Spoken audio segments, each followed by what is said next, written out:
আল্লাহকে অস্বীকার করলে কুফরি হবে তো নাকি? রসুলকে অস্বীকার করলে কুফরি হবে? হবে তো নাকি? হ্যাঁ, যেমন আল্লাহ পাককে অস্বীকার করলে কুফরি হবে, মানুষ কাফের হয়ে যায়, তেমন রাসূলুল্লাহ সাল্লাল্লাহু আলাইহি ওয়াসাল্লামকে অস্বীকার করলেও মানুষ কাফের হয়ে যায়। এই জন্য ঈমান রাখতে হবে আল্লাহর উপরে যতটা, অতটাই ঈমান রাখতে হবে রাসূলুল্লাহ সাল্লাল্লাহু আলাইহি ওয়াসাল্লামের উপরে, নবীদের উপরে ঈমান আনতে হবে। আর ওয়াল ইয়াউমিল আখির, আর আখিরাতের দিনের উপর ঈমান আনতে হবে, মানতে হবে এই দুনিয়াটা আমাদের শেষ দুনিয়া নয়, এই দুনিয়াটা আমাদের সব কিছু নয়, আমাদের মরণের পর একটা দিন রয়েছে, একটা জীবন রয়েছে, মানতে হবে তো নাকি? ঈমানদারের বিশ্বাস কি দুনিয়া আসলাম, দুনিয়া শেষ হয়ে গেল, বাস আমাদের পরকালে তোলা হবে না?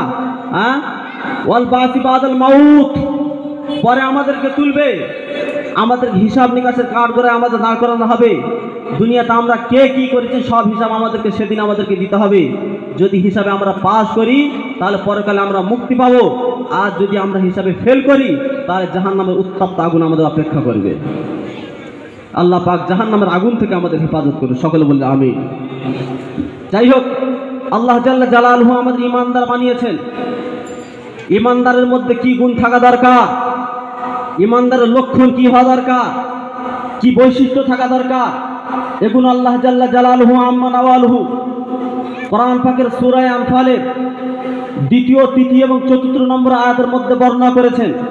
তিনি বলেছেন, ইন্নামাল মুমিনুনা আল্লাযীনা ইযা যুকিরাল্লাহ ওয়াজিলাত কুলুবুহুম ওয়া ইযা তুলিয়াত আলাইহিম আয়াতুহু যাদাতুহুম ঈমানা ওয়া আলা রাব্বিহিম ইয়াতাওয়াক্কালুন।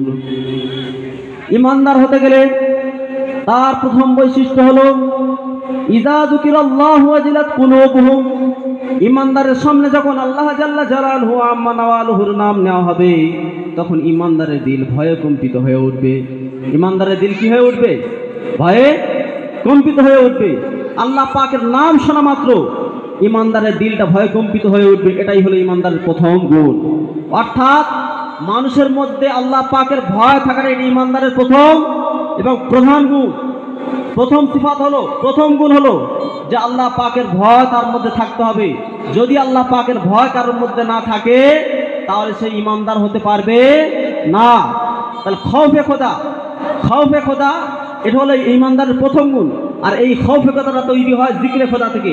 এই জন্য আল্লাহ রাব্বুল আলামিন বলেন, ইযা যুকিরাল্লাহ, যখন জিক্রে খোদা তার কাছে আসবে, ওয়াজিলাত কুলুবুহুম, খৌফে খোদাটা তার মধ্যে তৈরি হবে। হ্যাঁ, এই তো নাকি?